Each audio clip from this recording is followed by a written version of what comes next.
Hola, el día de hoy hablaremos del tema de desprendimiento de viruta por maquinado convencional y NC. Para comprender un poco más del tema, primero tenemos que hacer una pregunta: ¿qué es una viruta?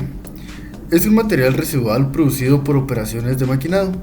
Según las condiciones de corte se obtiene un tipo de viruta u otro, así que para obtener un buen acabado superficial es importante arrancar la viruta de manera adecuada.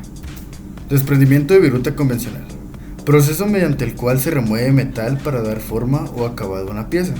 Se utilizan métodos tradicionales como es el torneado, el taladreado, el corte y el enmolado, o otros menos tradicionales que usan como agentes la electricidad del ultrasonido.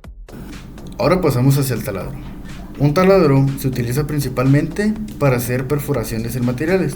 Sin embargo, también puede llevarse a cabo operaciones como roscado, crimado, contrataladro, abocardado, madrinado y refractado. Dentro de este existen operaciones estándar, como lo es el taladrado, avellanado, rimado, interior de madrinado o torneado y por último el roscado. Taladrado puede definirse como la operación de producir una perforación cuando se elimina metal de una masa sólida utilizando una herramienta de corte llamada broca espiralo helicoidal. Avellanado es la operación de producir un ensanchamiento en forma de uso o cono en el extremo de una operación. Rimado es la operación de dimensionar y producir una perforación redonda y lisa a partir de una perforación taladrada o madrinado previamente utilizando una herramienta de corte con varios bordes de corte. Interior de madrinado o torneado es la operación de emparejar y ensanchar una perforación por medio de una herramienta de corte de un solo filo, generalmente sostenida por una barra de madrinado.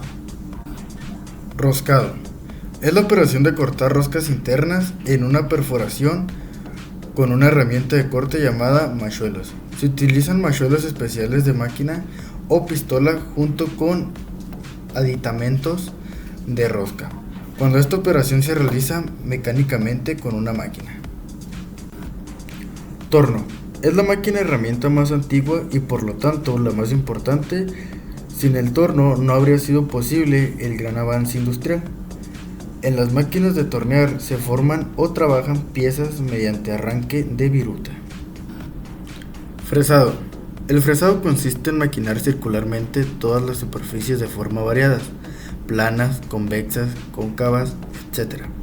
Este trabajo se efectúa con la ayuda de herramientas especiales llamadas fresas. Las fresas pueden considerarse como herramientas de corte múltiple que tienen sus ángulos particular. Desprendimiento de viruta por NC. El maquinado NC es la capacidad de un computador de controlar grandes equipos de la industria pesados. Facilita el manejo de las máquinas gracias a la invención de un sistema informático que prácticamente realiza todo por ti. El sistema se basa en el control de los movimientos de las herramientas de trabajo con relación a los ejes de coordenadas de las máquinas usando un programa informático ejecutado por un ordenador.